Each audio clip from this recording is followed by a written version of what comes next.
इन सबके बीच बात योगी आदित्यनाथ की करते हैं। यूपी के मुख्यमंत्री योगी आदित्यनाथ ने कल अचानक दिल्ली में पीएम नरेंद्र मोदी से मुलाकात की। दोनों के बीच करीब 1 घंटे तक बैठक चली।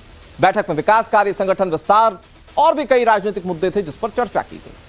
लेकिन इस बीच सीएम योगी आदित्यनाथ का जो कुर्सी कल जानी है वो आज चली जाए, ये वाला बयान जिसको लेकर लखनऊ से लेकर दिल्ली तक की सियासी गलियारों में हड़कंप मचा हुआ है। विरोधी पार्टियां अपने हिसाब से सीएम योगी के बयान के मायने निकाल रही हैं।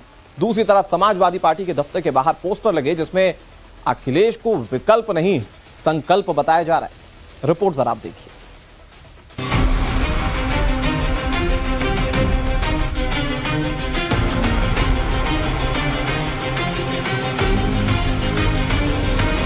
हमने कहा जो कुर्सी कल जानी वो आज चली जाए, ठीक है, लेकिन जनता के लिए आए हैं, जनता की सुनवाई करेंगे। ये लोग डरते थे हम वहां इसलिए नहीं जाएंगे क्योंकि कुर्सी चली जाएगी, तो जनता ने कुर्सी हमेशा के लिए विदा भी कर दी है उनसे। मुख्यमंत्री जी, अब तो आपको अंदेशा हो गया है कि कुर्सी जाने वाली है, तो आप जनता के पीछे क्यों छिप रहे हैं? इन दंगाइयों के सामने समाजवादी पार्टी की सरकार घुटना टेकती थी। आज यूपी नो कर्फ्यू नो दंगा, और यूपी में है अब सब चंगा। यूपी में होने वाले विधानसभा चुनाव से पहले सीएम योगी आदित्यनाथ की लाइन क्लियर है, संकल्प दृढ़ है और इरादे भी साफ हैं। योगी यूपी के चौमुखी विकास को लेकर आगे बढ़ रहे हैं, जिसके लिए उन्हें न तो सत्ता जाने का डर है, न ही कुर्सी जाने की परवाह है। एक कार्यक्रम के दौरान सीएम योगी आदित्यनाथ ने कहा कि जो कुर्सी कल जानी है वो आज ही चली जाए, लेकिन वो जनता के लिए आए हैं और उनकी अगुवाई करेंगे। 17 के पहले क्या मुख्यमंत्री नहीं होते थे क्या? गोविंद साहब धाम में क्या उनको फुर्सत नहीं थी क्या? पिछले दिनों मुझे सरवण धाम में आने का और शिव बाबा धाम में भी आने का अवसर प्राप्त हुआ था। तब क्यों नहीं आते थे?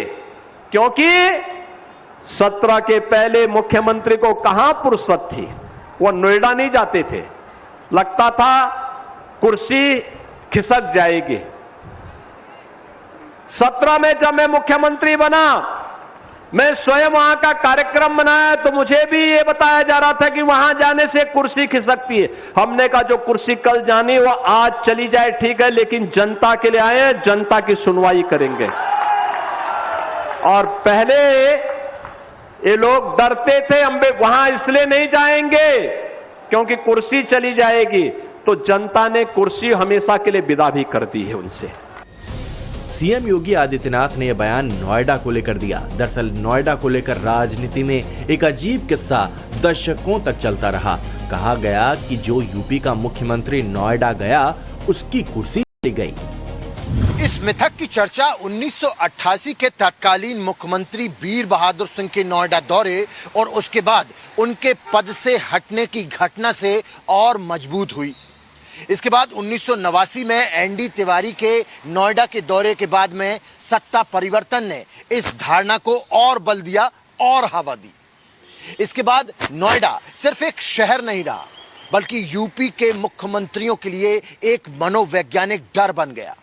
मुलायम सिंह यादव से लेकर अखिलेश यादव तक के कार्यकाल में नोएडा से दूरी की चर्चा होती रही।